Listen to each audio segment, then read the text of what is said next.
want to see her exciting experiences. I'm interested to hear. I missed the one at Love's. All right, turn this over. All right, I'll stand where you are. Okay. Well, my name is Sharon Matiyow, and I'll introduce these three in the front row here. My husband Randy and I belong to the club in Wearsdale, I believe chapter 1236 at Love Field. This is my sister-in-law Diane, came all the way from Tarpon Springs, and somehow she hasn't heard this story. I don't know how that happened. My daughter Stacy's my IT person. We found just a few pictures that might just help the story along. And that's it. So, I'm going to take you back in time, 51 years to be exact. The year was 1972. It was a different time to fly. People were nice. People dressed up. And the airlines were regulated at that time. If you bought a ticket from New York to Los Angeles, it was expensive, maybe $400 or $500. But it didn't matter if you flew on American, TWA, United, it was the same price. So in order to entice customers to your airline, the airlines would make the interior of the plane pretty. American even had a piano bar at the back of a AC tent, which was fun. They really had good food, and then there were the uniforms of the different flight attendants. There were some wild ones. I'm glad I didn't fly for Brana or even PSA. I remember seeing those girls with their hot pants going through the airport. And our airline was known as the businessman's airline. So I'm going to take you to March of 1972 is when I got my wings after training 6 weeks in Dallas. I then am sent to New York, and now it's June. And it was a normal day, June 23rd. We started off early. We went from LaGuardia to Toronto, and then back again. Each time we served breakfast, and very quickly, it was a short flight. Then we were there for about 3 hours. Then we were on a flight to St. Louis. And then most of the people got off, but we did have some stay, and then more people got on, maybe 3/4 full. And we were just going to Tulsa, the end of a long day for us. We're almost descending into Tulsa when a passenger, a man, got up, took his briefcase into the back lavatory. And I did not see this happen. I'm at the front of coach, and I was serving sandwiches to my people. He put on a man's wig, these dark glasses that you couldn't see his eyes, these like surgical gloves, they stretched his skin, and he came out with a machine gun. And he stood right at the back. Now Jane was working in the galley, and this is a 727. So if you're at the back of the aisle here, on each side of our lavatories, then there were 2 rows of 3 seats. The galley on the left, and in front of those 2 rows is a big emergency door. So it was kind of a wide expanse. And then you've got the rest of the airplane. So he said to her, "Miss, take this note to the cockpit." Well, we kind of were trained to try and get to the phone and tell him, "Captain, all is calm." Usually the flight engineer answered. And that was our cue to say, "We're being hijacked." She didn't really have a chance to get to the phone, so she took the note up.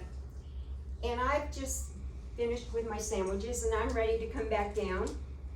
And she passes me in the aisle, and Jane's kind of going like this. And I thought, well, what's she doing? Until we passed, and then I see this guy with the glasses and the gun. Okay, stewardess training. Keep the passengers calm. So I got more sandwiches, and I went out again. And I was probably shaking a little bit. And at this time, the captain said, "Ladies and gentlemen, we have a guest on board today, and he has invited us back to St. Louis. So we're going with his request. So, you know, people were like, what's going on? Because we're starting to bank, you know, and come back. And sometimes I don't say the smartest things, and I remember saying, it's okay, it's just a man back there with a gun. So, on our way back to St. Louis, there was a family in those 2 rows of seats. He kicked the family out, and he took the very last seat on the aisle. Then he had us move women and children to first class and the beginning of coach, and then the men behind. So we were breaking up families, and then he had us take anybody who had a camera to take their film out and bring it back to him, which a couple people gave up their film, and he just exposed it. So on our way back, Jane and I, when we landed, she and I sat in the row ahead of him. The other 2 girls were up in first class. So we land, we're out in this area, they called it the sabotage area, far from any airport, or building I should say. And we were there for a while, then it was that we were gonna let the women and children go. He said they could go. So they pulled the slide, the forward emergency slide, so they went down the slide. And then he said, okay, those guys over there can go. So the men on the right side of the plane could also leave. It left about 25 men on the left side of the plane. So the captain called back on the interphone, asked him if it's all right that if any man has a heart condition or takes medication, can they get off? He said, yeah, all right. So the captain made that announcement, any man who has a heart condition or takes medication may also leave. They all got on. Every man stood up. I saw that. And he goes, get some of them back here. So I remember Jane and I going, some of you guys, you gotta stay. So 12, probably the young ones, were up and out the door. So we had 13 hostages. They were kind of in the middle, they were all in a group, but kind of in the middle of the plane on the left side. So now we take off again. In the note that Jane gave the captain, he wanted $500,000, a smaller pouch of $2,500. He wanted 5 parachutes, 2 harnesses, rope, and shovel. So we had taken off, and we were just circling in order to give St. Louis time to get the money and everything. So they said, the captain said, American Airlines headquarters is in Dallas, so they've got the money waiting. We're gonna go down there, and then we'll come back and get the chutes and everything. Well, he can't really say no. So we're on our way down to Dallas when, oh, St. Louis now has everything. So we turn around and we never landed and come back to St. Louis. We're out in that area again. So in the meantime, at the beginning I remember we're kind of kneeling on the seat in front and kind of wanting to keep him happy, and he would talk about anything but not himself. You know, we're saying, are we gonna go to like Aruba? Because there had been a lot of hijackings in that time frame, and or even Cuba or something, and he wouldn't answer that. So we could talk to our male passengers who were quite nervous, or we could even go up to the cockpit. And every time a new one of us went up there, they wanted to know, what does he look like? Does he have an accent? They were trying to describe, you know, identify this guy. So at all times, he wanted one of us to sit in the row ahead. It just so happened it was my turn, I guess, and I was just sitting there, not talking to him. And he said, Miss, and I turned around and he said, would you like to sit back here and keep me company? And I said, not really. And I sat at the window seat. He had his briefcase in the middle, which we'd never seen inside it before, and he was on the aisle. So when we landed, now he knows this is when they're gonna try and get him. So he had the other 3 girls in the row ahead. And I'm just thinking, so I'm not skipping anything in the order. Am I doing good, Randy? Yeah, He heard it once. 47 years. And so we were on the ground for quite a few hours. He took the plane over about 3 in the afternoon, and we landed the second time, it's about 9:30 at night. So he had us pull all the shades down so nobody could look in. I'm in that corner for hours and hours. But he had the other 3 girls sit in the row ahead. Now, takes an hour for the fuel truck to come, takes an hour for the stairs to arrive, takes an hour for the station wagon to bring all the money and everything. So in that time frame, I remember Diane saying, I have such a headache. And I was sitting behind her, I said, I got a headache. McNally says, I got a headache. So she went to the kit and got these little packets of Tylenol. There were 2 little pills. My first time I ever took a Tylenol. And so she handed me a packet, handed him a packet. He ripped it open and he gave me one of those pills. And I always say he probably thought we had a knockout pill for hijackers. So now it's time for the money and everything to be brought on. So there was a guy, this was 1972. He had very bright red pants, polyester red pants. He was sitting on the aisle, and McNally says, tell that guy in the red pants to go bring the parachutes and everything on, but don't have him look at me. So Jane went up to the guy and she said, you, sir, are the chosen one. And she said, his face just drained. And she said, he wants you to bring the money and the chutes and everything, but don't look at him. So it took him several trips to do all this. So then he gets up, McNally, so that guy was able to leave. He gets up and gets his knife and he opens up the small pouch of money, $2,500. But it was supposed to have large bills and it had 1s and 10s, and he got mad. What is all this shit? And he threw a bunch at me and some at Jane. And then, and I remember he put a wad of 10s in his belt. So then he looks at the harness and he says, tell one of the guys up front, show me how to put this on. So they sent the junior guy back, the flight engineer, and he demonstrated how to put on a parachute harness. And the straps were a little tight. He was kind of hunched over a little, and McNally's got the gun on him. And he said, that doesn't look right to me. So at this time, the captain over the phone said, we have a parachute expert at the airport who will show you how to put one on. And I'm thinking, oh, that is really great. You know, you have a t-shirt made up. Oh yeah, I did forget that part. Thank you, honey. Okay, the scariest part. When they're bringing everything on, in between he and I was the briefcase. So he knew this is when they were going to try and get him. So he gets his machine gun and he's looking down the aisle and he opens the briefcase with his right hand and he pulls out this hand grenade. And I'm looking. I really was praying hard then. But everything was okay. Nothing went wrong. So he puts that back. And then, okay, thanks. That was a very scary part of it. So now, we didn't know at the time. Well, you'll find out later, but he's never parachuted before. He went to the library. So now, I had parachuted one time a year earlier, and it was back in the days when you just jumped out. You didn't have a buddy, and this particular place didn't even have a static line. You had to pull your own chute. So I knew they gave him a reserve chute, but I wasn't going to tell him.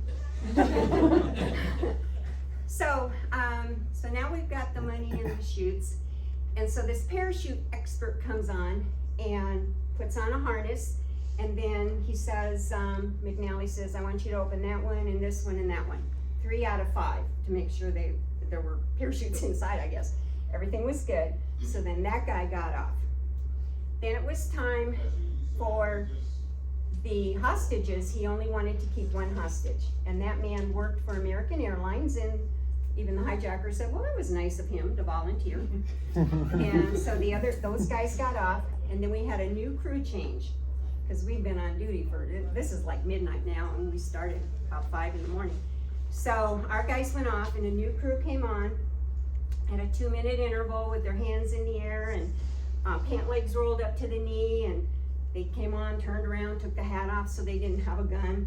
Well, we find out later they're bringing guns in through the cockpit window. So the 3 guys go up. Turns out to be 2 chief pilots from Chicago and an FBI agent. So then he was gonna keep all 4 of us girls, and we said there's no way we can all fit in the cockpit because he was gonna put us all in the cockpit. He said, okay, talk among yourselves who wants to stay. Well, Jane and I, we just graduated, and the others were so senior at 4 and 5 years, so Jennifer said, look, you 2 get off here. So I remember I got my money that he had thrown at me, and then I remember getting out, and there was no moon that night because he chose that night for a reason. It was so dark. There was not a light anywhere. And I do recall saying to Jane, where do we go?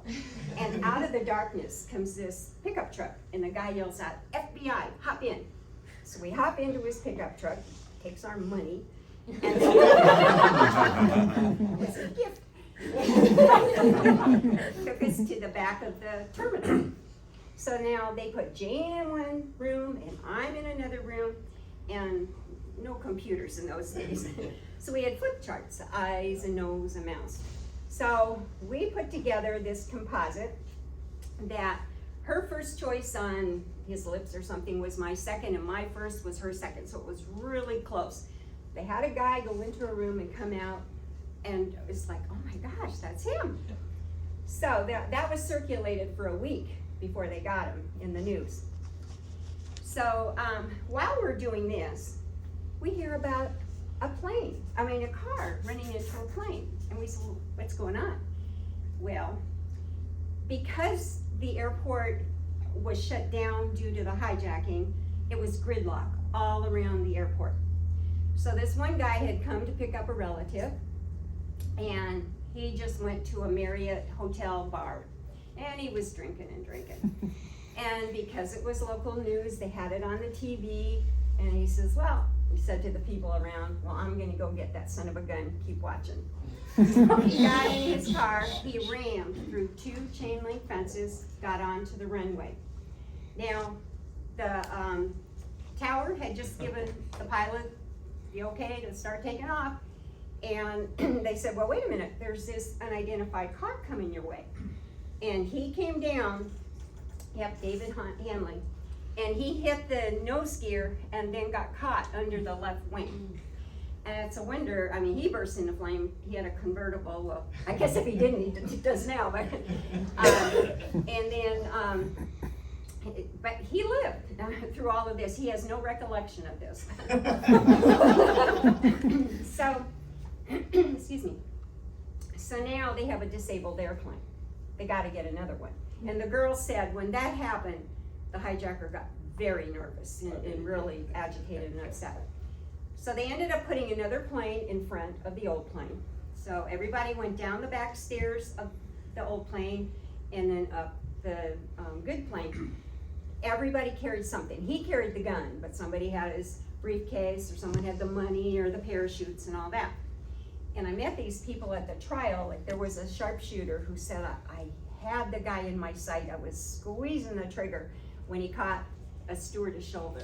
And he said it was just too close to pull that trigger. So they get into the good plane, they take off. He has the flight engineer come and lower the stairs in flight, and he put everybody in the cockpit, and then he jumped out. And when he jumped out, which is the next one, honey? Okay. He lost the money. It broke loose from his leg. Because the force of jumping out, I think they were really trying to kill him. They were really flying fast. And the money just fell in a farmer's field in Peru, Indiana. And this guy is in the World Book of Records because he turned in the most amount of money found. So they were looking for him for a week. He ends up laying low that day. I guess he jumped maybe around 3 in the morning. So that whole day he laid low, And then at night, excuse me, he's walking down the streets of Peru, Indiana, and the chief of police stopped and questioned him and gave him a lift into town, said he did not match the description that he was given. And so, see, we did a really good job. And you couldn't see his eyes and he was wearing a wig. And so McNally goes to a motel. Turns out it's the same one that the FBI are in looking for. For about 4 days, they're in the same place. He calls his accomplice who lives in Detroit, who came down and got him. And when he got back, it was one of his friends who turned him in to his buddy was police and turned him in. So that's the most of the story I knew for years and years. I went to the trial in December, and I knew he'd gone away for at least 20 years. And then that's all I ever knew until the podcast came out. And then there was a whole lot more about him. So this is just 2 minutes. So we thought you might Is enjoy there it. volume on here? Yes. Okay, do you want to adjust, just in case it's gonna be really loud or I just don't know. It should be. Okay. It was an ordinary flight from Portland to Seattle turned extraordinary when a man in black, registered as D.B. Cooper, made a bomb threat. When I first heard about the D.B. Cooper case that changed my life, I considered that's the way to do a score. Just grab a weapon, grab a note, go on a plane, put on a wig, and order all the stuff you need. Parachutes, money, and bail out. So rolling, speeding. So let's start at the beginning. I do remember the fear. It was very scary. They started wrestling. While they're doing that, the aircraft starts falling out of the sky. We're running at full speed. At any moment here, we could get shot in the back. I jumped on top of him and tried to grab his hands because he had a bomb. Everything was focused on getting out of prison, getting on the land. Now there's a little bit more. Oh. So he came in my cell and he says, "How would you like to leave here in a helicopter?" So it's all about how he tried to escape, and that's an incredible story. And I'll just say that in 2020, Randy and I were going up to Michigan. He's from that area. And I called the producer and I said, I give you permission to give McNally my phone number, should he like to meet. For me, I guess it was closure. I don't know. I just like, why the heck did you do this? So I said to Randy, 20 minutes. Just 20 minutes. We get to his house. That's it. And he was very nice. We probably stayed for 2 hours. His sister came and she sat next to me. As we walked in, he said, I just called my sister Claire. I said, Claire, what you doing? She said, well, I was gonna sleep in this morning. He said, I told her, you get your butt over here. I got some friends I want you to meet. And I'm thinking, friends? Okay. So I'm sitting down. Claire comes a few minutes later and she's sitting here. And I said, did your brother happen to mention how we met? And she said, no. And I said, well, I'm the flight attendant that sat next to him on the plane, and her jaw just So I think that's it. Well, you have Oh, you gotta I had to play go the back. movie. Yeah. Oh, it's supposed to be later this year. I heard from the producer maybe 3-4 weeks ago that it's on time to be out later this year. But this is the actor who's going to play McNally, and that's the real McNally, and that's me. So these pictures were taken by McNally's sister, Claire, and she sent it to my phone, and it was so funny. I opened up and it was the girl first, and it said, this is you, and I didn't recognize the phone number that the text came from, and this is me, and then I finally dawned on me. Yeah. So that's coming out later at the end of the year apparently, so be exciting. I believe it's going to be called American Skyjacker, just like the podcast, and I think that's it. So now, Randy's got the rest of the story.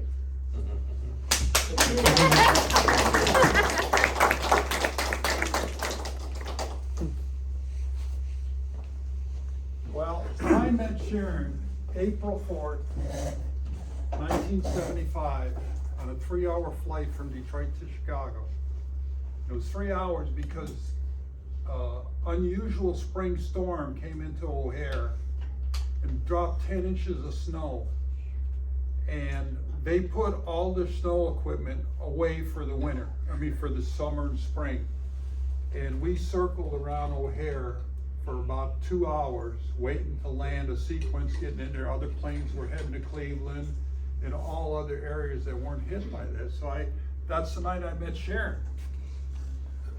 In the summer of 1972, during summer break from college, I worked in the vaults at Brinks Armored Car in Detroit.